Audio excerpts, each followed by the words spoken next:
Shalom semuanya. Semangat pagi.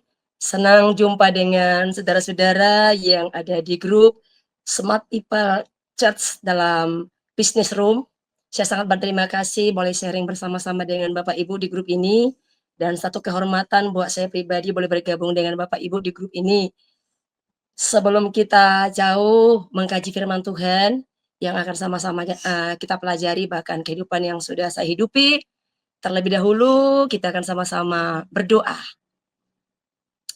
Bapa, di dalam nama Tuhan Yesus, saat hari ini Tuhan kami sangat bersyukur dan bersukacita untuk berkat Tuhan yang luar biasa yang sudah memberkati kami anak-anak-Mu. Terima kasih Tuhan dalam satu kesempatan ini Tuhan, kami berterima kasih buat anugerah, pertolongan Tuhan yang luar biasa, yang memberikan kami kesempatan untuk boleh berbagi, sharing tentang firman-Mu, untuk saling menguatkan, meneguhkan satu sama lain, berbagi tentang kabar baik yang Tuhan sudah berikan bagi tiap-tiap kami. Satu kehormatan yang besar bagi kami hamba-hamba-Mu, kalau kami boleh sharing. Terima kasih Tuhan, kami berdoa diberkati sharing kami, biar semuanya Tuhan berikan kami hikmat bijaksana untuk menyampaikan sharing ini. Dan sungguh sharing ini akan menjadi berkat bagi orang yang mendengarkannya, khususnya bagi kami Tuhan yang ada di Smart People Church ini. Di dalam nama Tuhan Yesus, Engkau mengurapi hamba-Mu, mengurapi semuanya. Dan kami siap untuk sharing sama-sama tentang firman Tuhan. Terima kasih Tuhan, terima kasih. Dalam nama Tuhan Yesus, kami berdoa dan memulai sharing kami ini. Haleluya. Amin.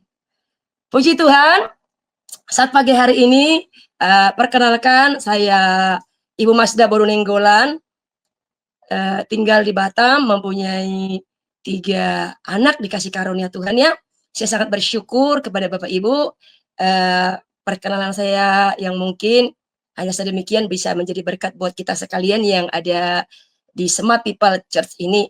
Saya sangat bersyukur ada bersama-sama dalam kehidupan Smart People Church ini.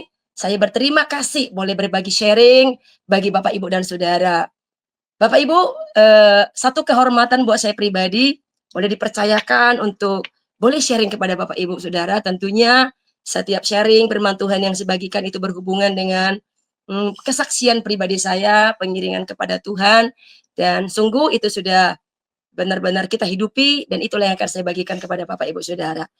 Bapak Ibu, pagi hari ini kita akan sama-sama belajar tentang firman Tuhan yang saya ambil dari Kisah Rasul 9 ayat 36 sampai 42 Bapak Ibu ya. Kisah Rasul 9 ayat 36 sampai 42. Kita akan sama-sama boleh baca di dalam ayat ini Bapak Ibu. Di Yope ada seorang murid perempuan bernama Tabita. Dalam bahasa Yunani, Dorcas. Perempuan itu banyak sekali berbuat baik dan memberi sedekah. Tetapi pada waktu itu ia sakit lalu meninggal. Dan setelah memandikan mayatnya, dibaringkan di ruang atas. Lida dekat dengan Yope, ketika murid-murid mendengar bahwa Petrus ada di Lida, mereka menyuruh 2 orang kepadanya dengan permintaan, segeralah datang ke tempat kami. Maka berkemaslah Petrus dan berangkat bersama-sama dengan mereka. Setelah sampai di sana, ia dibawa ke ruang atas dan semua janda datang berdiri dekatnya. Dan sambil menangis, mereka menunjukkan kepadanya semua baju dan pakaian yang dibuat Dorcas waktu ia masih hidup. Tetapi Petrus menyuruh mereka semua keluar, lalu berlutut dan berdoa. Kemudian ia berpaling kepada mayat itu dan berkata, Tabita, bangkitlah. Lalu Tabita membuka matanya, dan ketika melihat Petrus, ia bangun lalu duduk. Petrus memegang tangannya dan membantu dia berdiri. Kemudian ia memanggil orang-orang kudus beserta janda-janda, lalu menunjukkan kepada mereka bahwa perempuan itu hidup. Puji Tuhan Bapak Ibu, pembacaan ayat di atas sangat luar biasa, dan itu merupakan satu rema di dalam kehidupan saya mengiring Kristus ya. Pada waktu itu dikatakan bahwa Tabita atau yang disebut Dorcas, dia adalah seorang penjahit pakaian, seorang penjahit pakaian yang sangat sederhana. Beliau ini adalah pengikut Kristus yang sungguh sangat setia dan luar biasa. Dorcas dalam konteks ini dikatakan ketika masih hidupnya dia boleh menjadi berkat bagi banyak orang. Dia bisa menyentuh orang-orang yang berkesusahan. Dia bisa menyentuh sampai kepada orang-orang yang miskin. Dia bisa masuk melayani mereka. Bapak Ibu, yang paling menarik di dalam hati saya, Dorcas atau Tabita ini, dia bukan seorang yang sangat hebat atau luar biasa, punya talenta mungkin, seperti kebanyakan orang-orang yang mungkin di dalam sejarah Alkitab kita boleh mungkin melihat seperti Daud, dia orang yang sangat hebat, gagah perkasa, dia selalu memenangkan peperangan, dalam setiap peperangan dia selalu mengalami kemenangan. Seperti Daniel, dia orang yang sangat hebat, menjadi orang yang luar biasa membawa pengaruh di pemerintahan pada zaman itu. Bahkan mungkin seperti Nabi Elia atau mungkin seperti Petrus yang sangat ajaib dipakai Tuhan. Sekali dia berkhotbah 5.000 orang bisa bertobat. Bahkan Petrus juga ketika Dorcas mati, Petrus sangat luar biasa dipakai ketika dia mendoakan Dorcas. Dorcas ini dibangkitkan oleh Tuhan. Sangat berbeda konteksnya dengan Dorcas. Dorcas ini adalah seorang pengikut Kristus yang setia mengikuti Tuhan. Dia tidak dalam konteks ini dia tidak disebutkan orang yang sangat hebat, orang yang sangat luar biasa, orang yang penuh urapan atau segala macam yang sungguh-sungguh dipakai dengan sangat ajaib. Tidak Bapak Ibu. Yang membuat hati saya sangat tersentuh, bahkan membuat roh saya bernyala ketika saya membaca ayat ini Bapak Ibu. Saya sangat kaget. Dikatakan Dorcas seorang pengikut Kristus, perempuan. Banyak orang berkata Bapak Ibu, kalau perempuan itu biasanya lemah, perempuan itu biasanya hanya meminta atau pasrah, perempuan itu mungkin hanya seorang yang hanya bisa mengerjakan pekerjaan rumah tangga. Tapi saya sangat bangga dan saya sangat terberkati dengan pelayanan Dorcas. Dia seorang pengikut Kristus yang setia, yang walaupun talenta yang dia miliki sangat amat sederhana. Bahkan di dalam Alkitab yang dicatat ada banyak anak-anak Tuhan, ada banyak para pendahulu-pendahulu kita di Alkitab yang dicatat sangat melakukan perkara ajaib, perkara besar, penuh urapan dan ajaib. Tapi yang paling menyentuh hati saya di dalam nats ini, ketika Dorcas diangkat di dalam nats ini Bapak Ibu, dia adalah seorang perempuan pengikut Kristus yang setia. Tetapi Bapak Ibu, dia hanya punya satu skill. Apa itu Bapak Ibu? Dia adalah seorang penjahit pakaian yang berhubungan dengan jarum dan benang. Bapak Ibu, hal yang sangat kecil dan sangat sederhana kalau Tuhan mau memakai setiap kita, dan tentunya kalau kita mau dipakai oleh Tuhan. Bapak, ada banyak di dunia ini punya kepintaran yang luar biasa, punya kehebatan yang sangat dahsyat, bahkan punya keterampilan yang sangat-sangat luar biasa, seperti ada 1 talenta, 3 talenta, 5 talenta, bahkan sampai 10. Tapi mereka menanam atau tidak mengembangkannya, atau mereka tidak memakainya, atau mereka tidak mempergunakannya untuk hormat kemuliaan nama Tuhan. Tapi yang paling menarik di ayat ini adalah yang sangat menyentuh hati saya pribadi. Dan itu menjadi berkat bagi saya pribadi.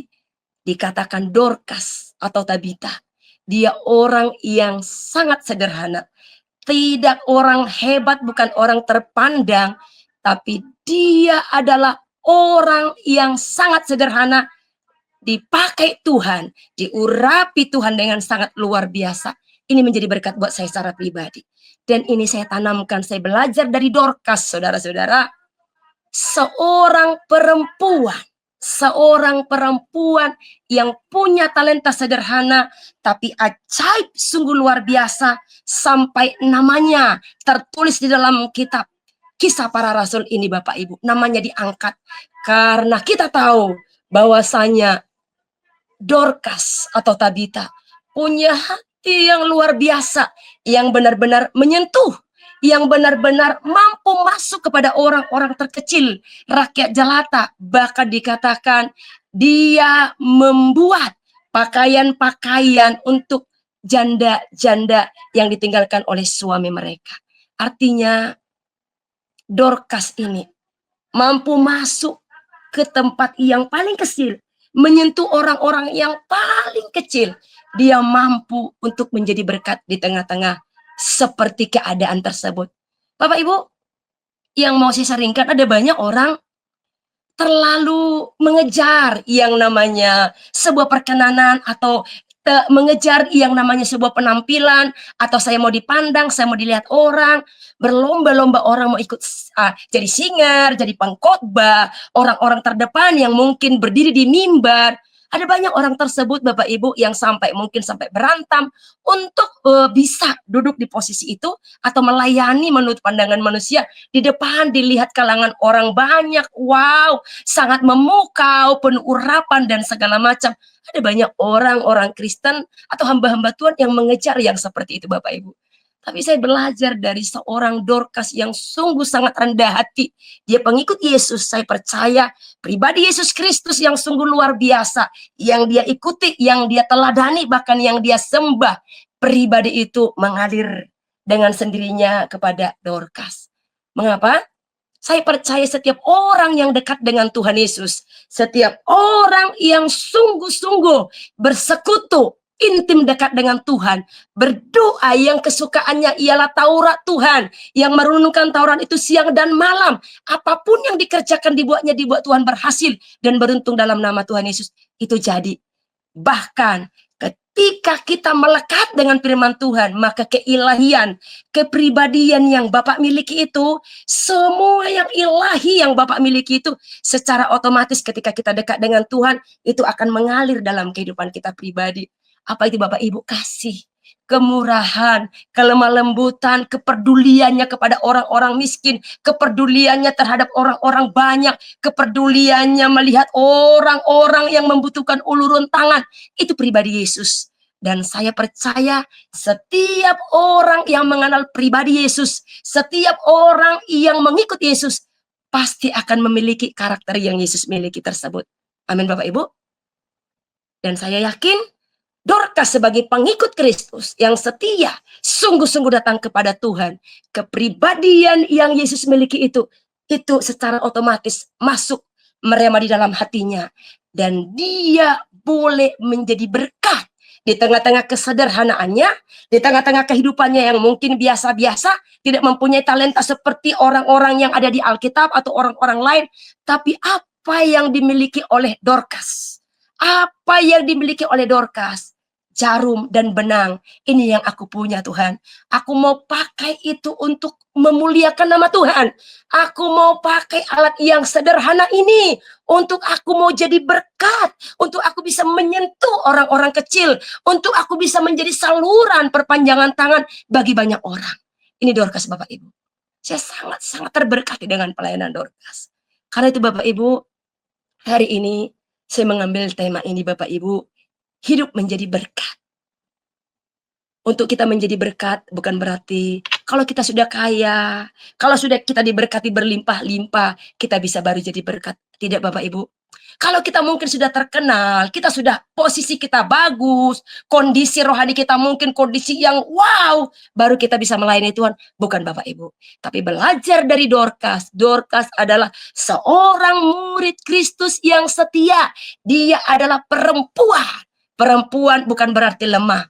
Perempuan walaupun dia mungkin secara fisik lemah, tapi dia punya roh yang kuat, dia punya spirit yang ajaib.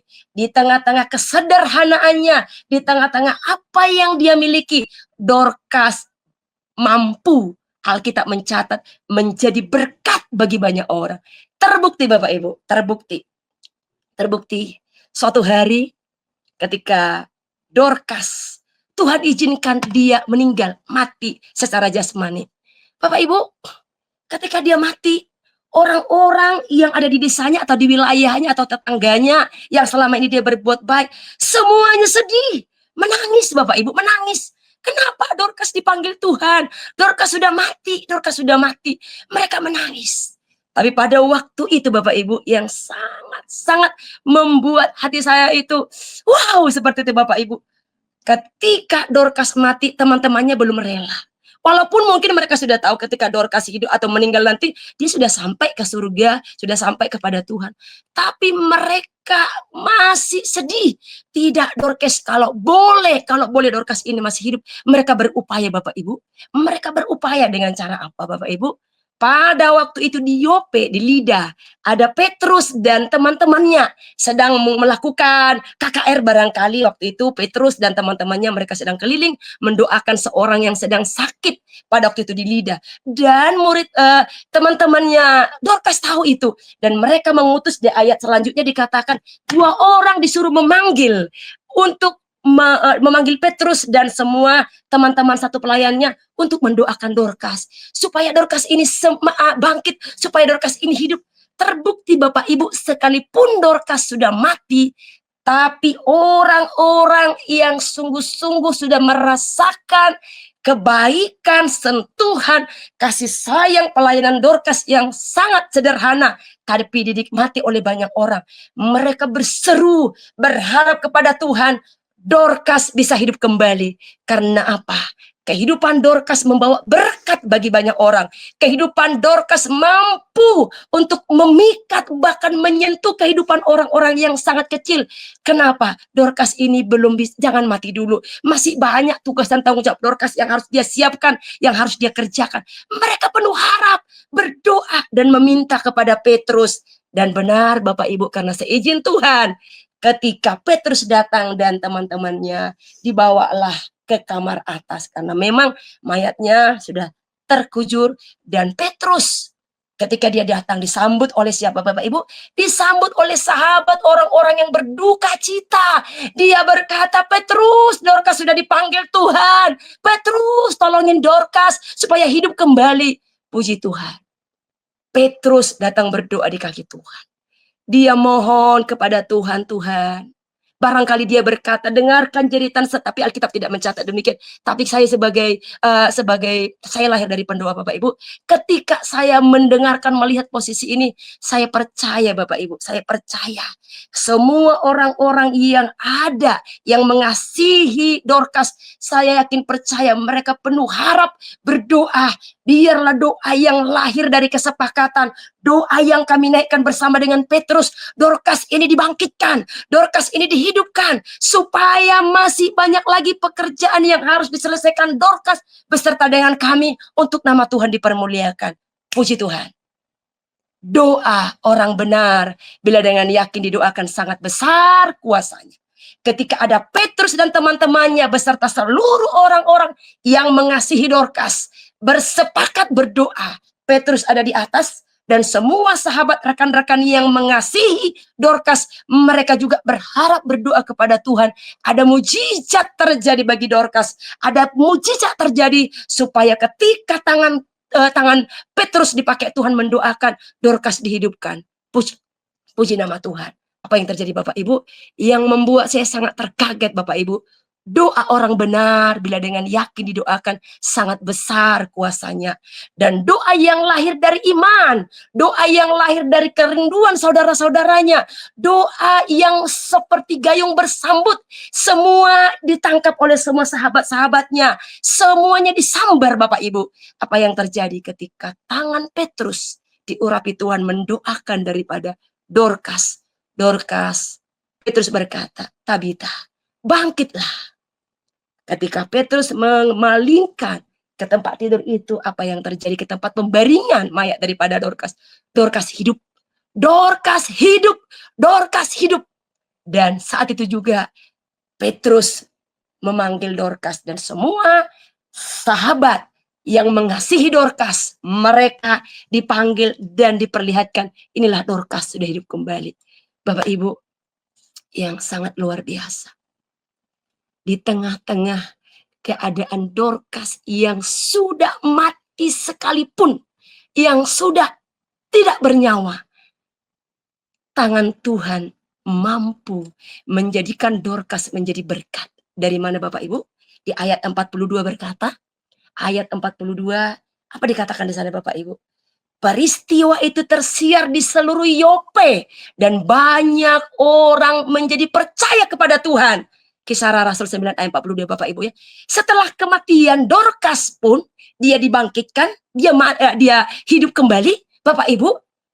Peristiwa itu tersiar di seluruh Yope, di seluruh kalangan masyarakat umum, bahwasanya bukan hanya ketika Dorcas hidup dia menjadi berkat, mampu menyentuh hati rakyat yang paling kecil.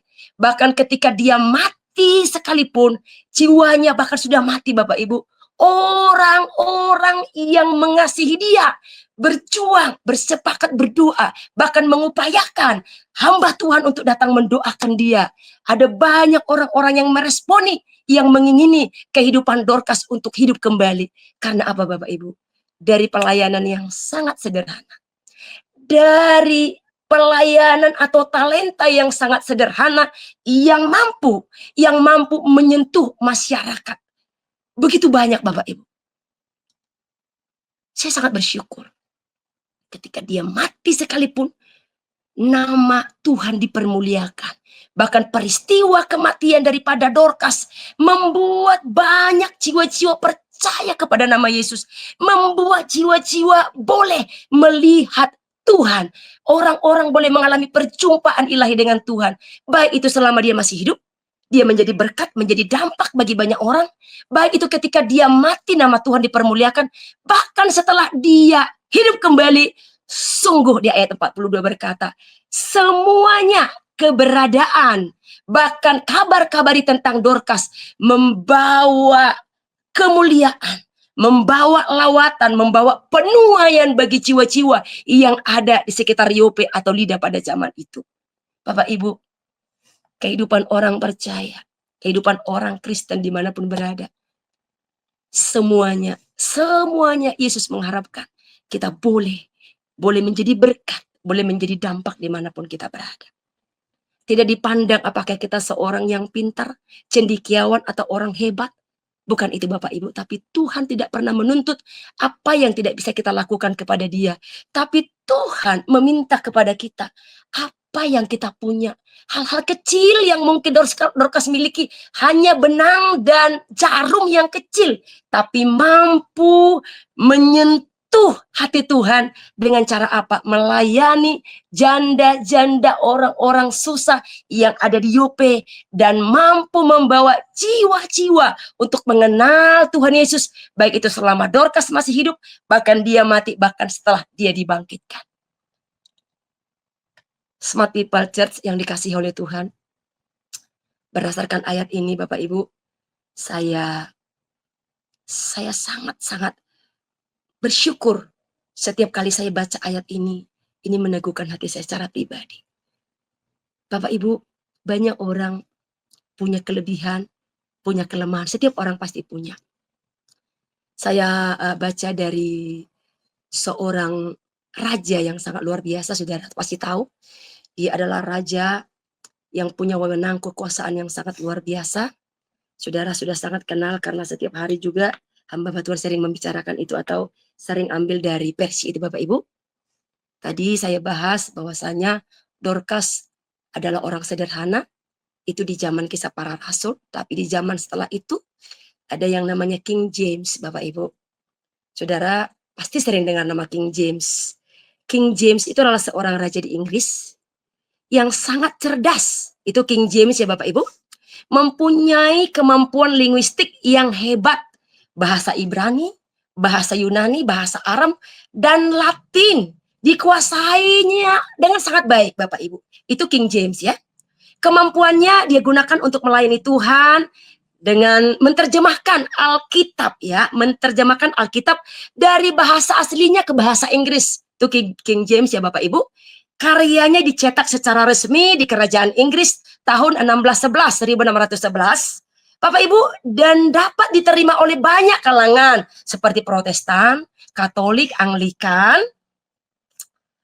Sampai hari ini Alkitab yang King James Version menjadi acuan untuk menerjemahkan Alkitab ke dalam berbagai bahasa di dunia. Ini King James ya Bapak Ibu. Namun dibalik kemampuan daripada King James, selain dia menjadi raja yang sangat terkenal, menjadi raja yang hebat pada zaman itu, tapi dibalik kemampuannya yang luar biasa, Bapak Ibu, ada kelemahannya Bapak Ibu. yaitu King James adalah seorang raja yang gagap.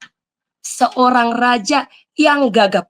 Garis bawahi gagap Bapak Ibu. Sama seperti Petrus juga, sama seperti Musa ketika dia mau dipanggil Tuhan, ketika Tuhan mau memanggil Petrus, Petrus bukan orang yang pintar berbicara, Petrus bukan orang yang mungkin berbicaranya fasih, bukan fasih lidah, Musa juga bukan fasih lidah, bahkan kita tahu juga Yeremia, Yehezkiel, ada banyak hamba-hamba Tuhan yang dipakai dengan sangat luar biasa, nama mereka tercatat di Alkitab. Mereka dipanggil bukan karena fasih lidah, tapi karena memang mereka punya hati. Sama dengan King James. Dia gagap di dalam berbicara. Sekalipun dia seorang raja Bapak Ibu, tapi dia punya kelemahan gagap berbicara. Itu yang pertama. Kelemahan King James juga ada Bapak Ibu. Saya baca itu, saya pelajari. Yaitu apa Bapak Ibu?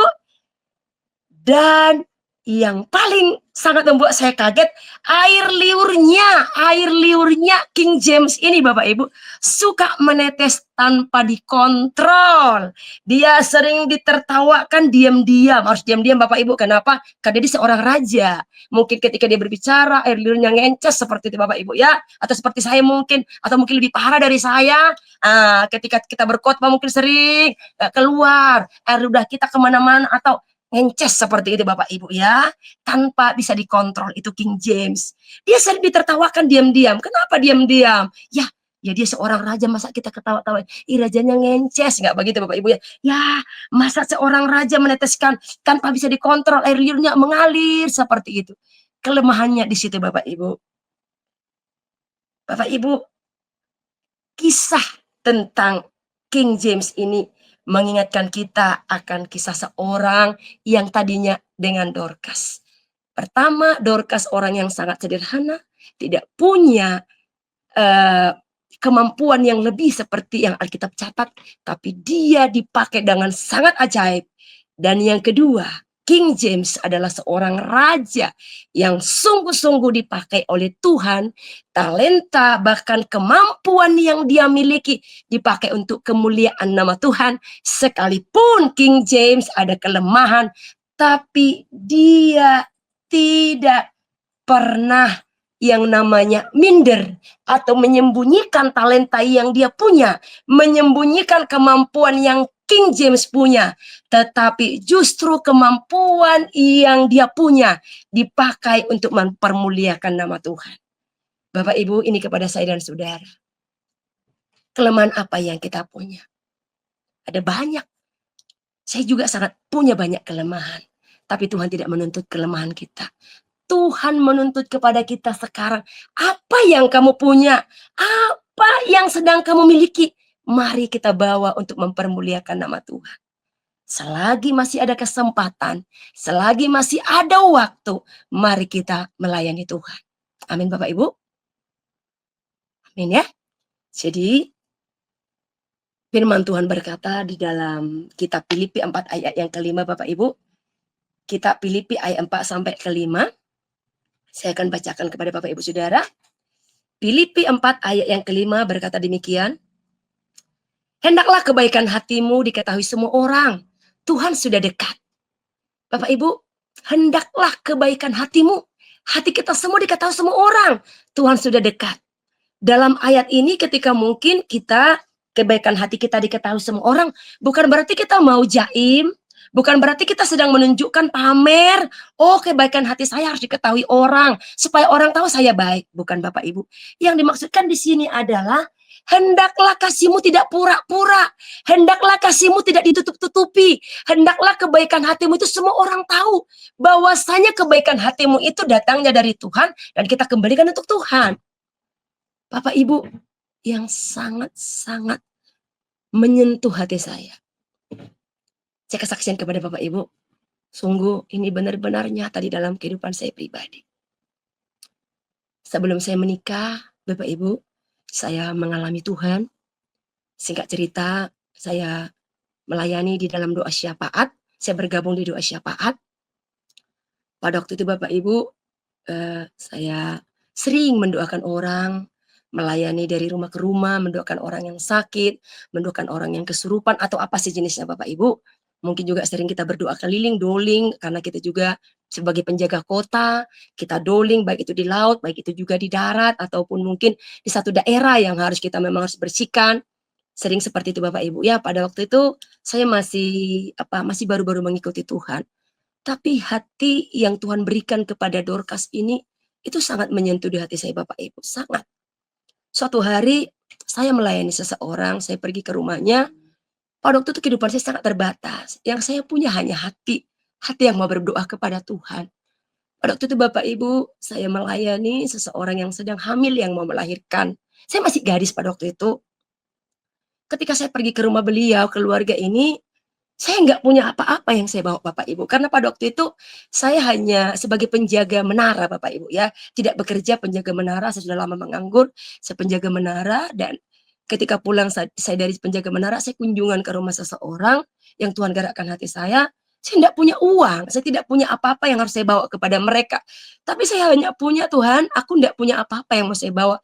Saya belikan 1 kilogram gula dan saya bawakan buah-buahan waktu itu, saya bawa ke sana. Ketika saya bawa, saya bertanya, singkat cerita Bapak Ibu, kenapa belum dibawa ke rumah sakit? Maaf cakep kalau orang mau melahirkan, ada tanda-tandanya banyak dan tanda-tanda itu sampai sudah pecah ketuban Bapak Ibu ya, tapi tidak dibawa ke rumah sakit. Hati saya itu sangat menangis. Hati saya menjerit Bapak Ibu, menjerit Tuhan. Saya tahu mereka bergereja di tempat yang sangat luar biasa, yang sangat bagus. Hati saya waktu itu menangis Bapak Ibu Tuhan. Andai saya punya uang, saya akan bawa dia ke bidan atau ke rumah sakit. Andai saya punya uang, akan saya bawa ibu ini. Karena dia sudah kesakitan mau melahirkan, tapi karena masih menunggu, belum ada uang, belum ada segala macam. Akhirnya dia menahan Bapak Ibu. Menahan sambil bagaimana, sambil menunggu uang. Saya menangis, saya hanya bisa berdoa, Tuhan tolong ibu ini, cukupkan yang diperlukan, persalinannya berjalan dengan baik, seperti itu Bapak Ibu. Padahal saya tahu gereja yang menangani beliau itu adalah sangat luar biasa, diberkati kaya raya, tapi saya tidak menjelekkan satu pelayanan, tapi di situ saya berpikir Tuhan, ini pelayanan saya, ini saya Tuhan, saya mau menjadi berkat bagi banyak orang, saya mau menjadi perpanjangan tangan bagi banyak orang, tolong saya Tuhan, tolong, seperti itu Bapak Ibu. Singkat cerita, kita doakan, saya pulang dan malamnya beliau melahirkan dengan cara bagaimana waktu itu, Tuhan tolong dan melahirkan dengan sempurna, dengan baik Bapak Ibu ya. Setiap kali saya pergi ke pelayanan, sejak dari situ Bapak Ibu, saya punya teriakan kepada Tuhan, Tuhan, aku ini seorang pendoa syafaat Tuhan. Tuhan selalu mempertemukan saya dengan orang-orang yang butuh pertolongan, baik itu pertolongan jasmani, pertolongan rohani. Setiap kali saya datang kepada orang-orang yang susah, yang mungkin anaknya sampai putus sekolah, sampai anaknya tidak bisa ujian karena uang sekolahnya belum dibayar. Bahkan saya berjumpa dengan orang-orang yang sakit, saya berjumpa dengan orang-orang yang benar-benar butuh uluran tangan. Bapak Ibu, setiap hari itu diperhadapkan kepada saya Bapak Ibu. Padahal kondisi sedang tidak baik-baik. Saya seorang diri menganggur. Saya katakan menganggur, tidak mendapatkan penghasilan yang tetap. Ya Bapak Ibu, singkat cerita saya sampaikan teriakan saya kepada Tuhan, Tuhan, aku ini seorang hamba-Mu, sama mungkin seperti Petrus berdoa, emas perak tidak ada padaku, tapi yang ada padaku apa? Kuasa Tuhan, jadilah sembuh. Ketika Petrus berkata demikian, jadilah sembuh. Ini yang saya imani. Tuhan, emas perak tidak ada padaku, tapi aku berdoa dalam nama Yesus, jadilah anak ini sembuh, jadilah anak ini sehat, jadilah mereka diberkati Tuhan, jadilah mereka mendapatkan kemurahan hati-Mu, jadilah mereka mendapatkan hidup yang berkelimpahan. Itu yang saya punya pada waktu itu Bapak Ibu. Dan saya tidak berkata, saya contoh seperti kehidupan Dorcas. Walaupun Dorcas hanya punya benang dan jarum, tapi dia tidak terhalang untuk melayani pekerjaan Tuhan. Saya berkata, Tuhan, sekalipun yang kumiliki hanya doa, hanya hati, tapi aku mau melayani Tuhan, aku mau dipakai Tuhan, aku mau diurapi Tuhan, aku mau menjadi berkat, menjadi dampak bagi banyak orang. Itu doa saya Bapak Ibu. Jadi saya belajar banyak tentang Dorcas Bapak Ibu. Singkat cerita, Bapak Ibu, Tuhan angkat sedemikian rupa, sampai berapa tahun kemudian saya menikah. Setelah saya menikah, seperti yang saya katakan di perkenalan tadi, saya dikaruniai 3 orang anak. Ketika saya menikah pun, saya menikah dengan seorang yang takut akan Tuhan, luar biasa, punya hati yang sederhana, punya tidak muluk-muluk, Bapak Ibu tidak pintar berbicara juga, tapi punya hati yang sangat luar biasa, yang benar-benar satu frekuensi dengan hati saya, Bapak Ibu. Suka memberkati orang, suka memberi, bahkan punya hati kepada banyak orang. Pelayanan kami dimulai dari hal-hal yang kecil. Pada waktu kami menikah, Bapak Ibu, sangat-sangat miris. Kondisi keuangan yang sangat-sangat membuat hati saya terpukul pada waktu itu. Tapi saya bersyukur, saya sangat bersyukur, Bapak Ibu, di tengah-tengah kesulitan, keadaan yang kami alami sepanjang pernikahan, itu bukan membuat saya tergores, tapi membuat saya, Tuhan, di tengah-tengah ketidakmampuan, ketidakberadaan saya mau jadi berkat bagi banyak orang. Hal kecil, saya bisa tersenyum kepada orang, itu juga berkat. Saya juga mungkin bisa mendoakan orang, itu juga berkat. Tapi jauh di dalam hati saya yang paling dalam, selalu saya katakan, Tuhan, sungguh aku rindu menjadi berkat, menjadi perpanjangan bagi banyak orang. Sama seperti Yesus, kemudian tergeraklah hati Yesus dengan belas kasihan. Melihat orang banyak itu.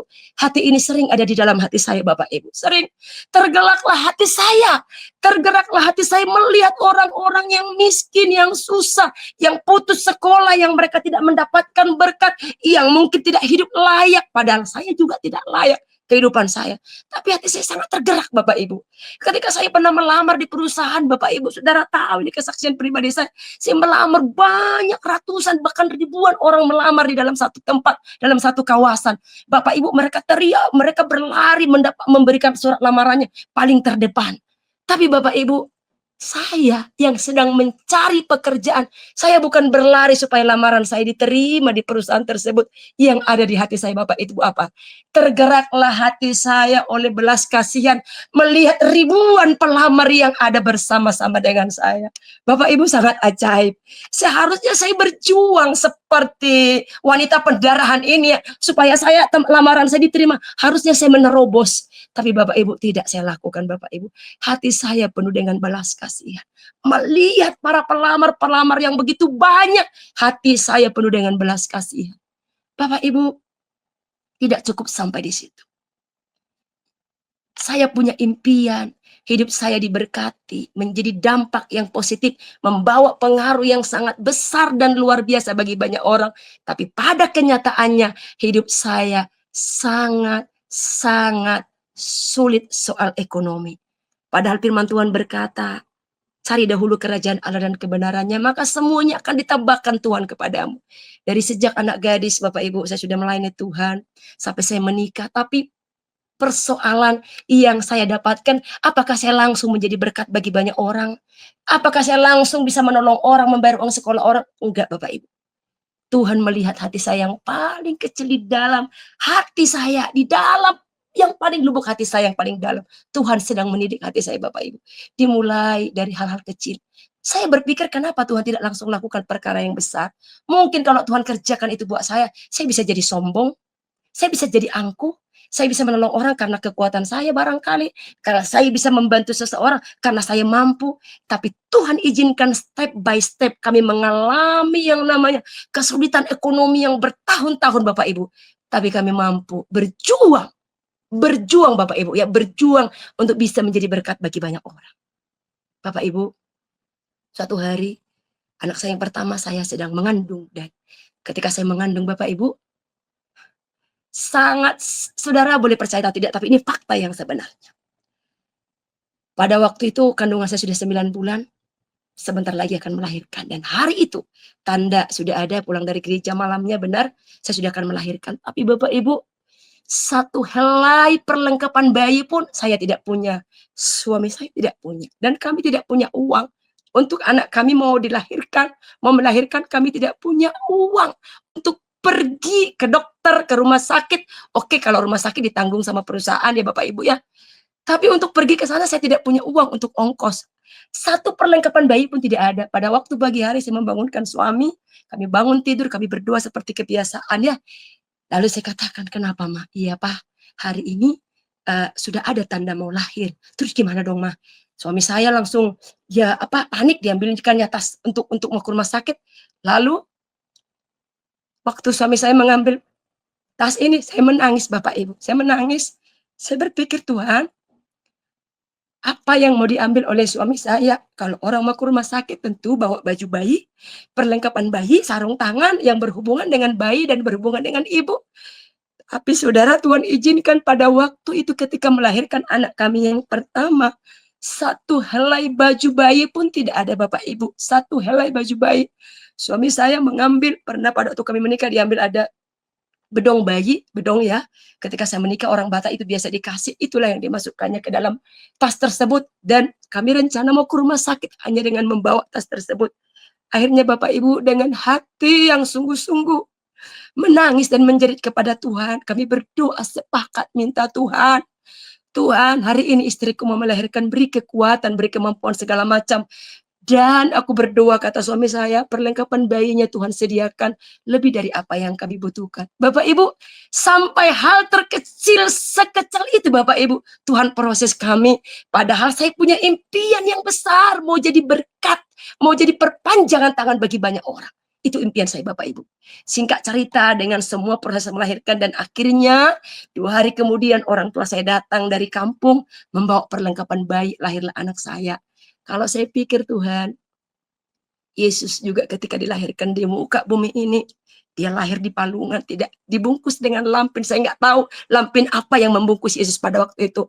Tapi aku bersyukur Tuhan di tengah-tengah di zaman ini di kehidupan saya, yang saya rindu jadi berkat bagi banyak orang. Tapi untuk kelahiran putri pertama kami adalah harus orang tua saya datang dari kampung membawa perlengkapan bayi supaya bayi kami bisa dibungkus dengan lampin Bapak Ibu.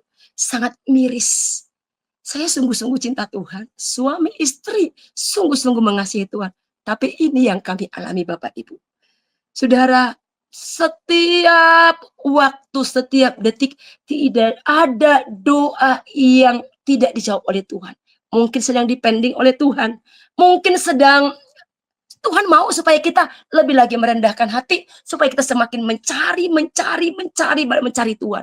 Di tengah-tengah keadaan yang sangat miris, keadaan yang sangat-sangat terpuruk Bapak Ibu, saya bersyukur roh saya tetap menyala. Hati saya terus teriak kepada Tuhan, saya mau jadi berkat. Tuhan, saya mau jadi perpanjangan tangan. Tuhan, saya mau jadi alat. Itu terus kerinduan hati saya. Puji Tuhan. Seiring berjalan dengan waktu, adik saya yang nomor 3 menawarkan saya berbisnis pakaian, mirip dengan Dorcas Bapak Ibu. Bukan favorit saya sebenarnya, pasti semua favorit orang percaya adalah Yesus. Tapi ada tokoh-tokoh di Alkitab yang mungkin itu sesuai dengan kepribadiannya, dan pada waktu itu memang Dorcas ini menjadi inspirasi saya Bapak Ibu ya.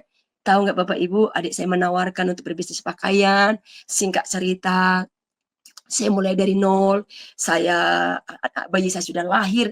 Bapak Ibu, sungguh Bapak Ibu ya, saya taruh di kantong-kantong plastik baju-baju ini dikirimkan dari Jakarta, lalu saya bawa dari rumah ke rumah, dari pintu ke pintu saya bawa pakaian saya ini Bapak Ibu, sambil saya menggendong bayi, nanti jam segini di rumah segini, jam segini di rumah isi di sini, nanti terus saya akan keliling kampung demi kampung.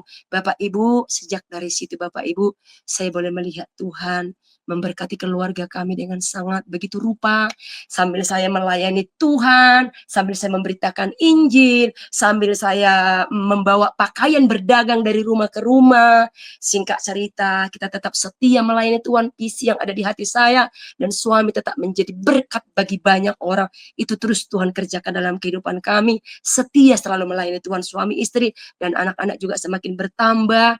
Puji Tuhan, di waktu yang proses yang cukup panjang, singkat cerita kita jadi buka toko, dari kita buka toko 1, buka toko 2, buka toko 3, sampai hari ini impian Yesus yang Tuhan taruh di hati Dorcas dan Tuhan taruh di hati saya kerjakan dengan sangat-sangat begitu setia. Kendala, persoalan, tantangan ada, sangat banyak. Luar biasa tantangannya. Tapi saya bersyukur tantangan yang saya hadapi tidak jauh lebih besar daripada Yesus yang ajaib yang kita sembah.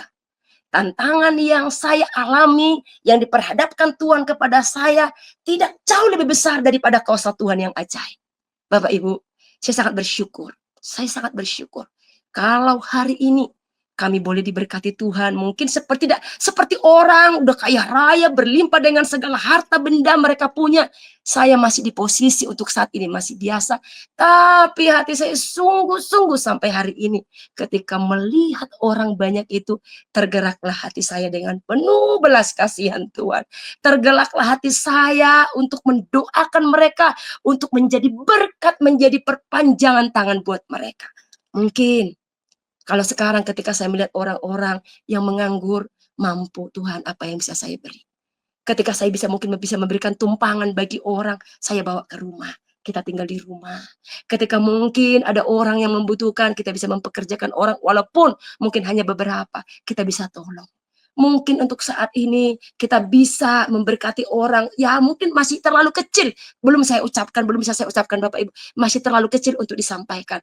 Tapi saya bersyukur step by step. Janji Tuhan digenapi atas setiap orang yang mau dan rindu menangkap visinya Tuhan. Bapak Ibu tidak sampai di situ. Setahun yang lalu kami sangat dikagetkan. Saya kesaksian lagi Bapak Ibu ya. Saya sangat dikagetkan. Di kondisi anak saya sedang kuliah di UPH di Jakarta. Anak saya nomor 2, kelas 2 SMA pada waktu itu. Anak saya kelas 6 SD. Tiba-tiba yang tidak pernah saya pikirkan, memasuki tahun 2025, saya mendapatkan 2025. Tuhan berkata kepada saya, apa yang tidak pernah kamu lihat, yang tidak pernah timbul di dalam hatimu, yang tidak pernah kau dengar, akan disediakan Tuhan bagi orang yang mengasihi engkau. Saya kira waktu itu berkat yang besar, yang berkelimpahan. Saya kira waktu itu berkatnya, mungkin kita mau diberkati lebih dan lebih, usaha kita makin besar. Itu pemikiran saya pada waktu itu Bapak Ibu, pemikiran saya. Tapi yang paling luar biasa yang tidak pernah saya pikir, jauh selama saya menikah tidak pernah saya pikirkan itu Bapak Ibu. Dan tidak pernah terbersit di otak saya. Apa yang terjadi?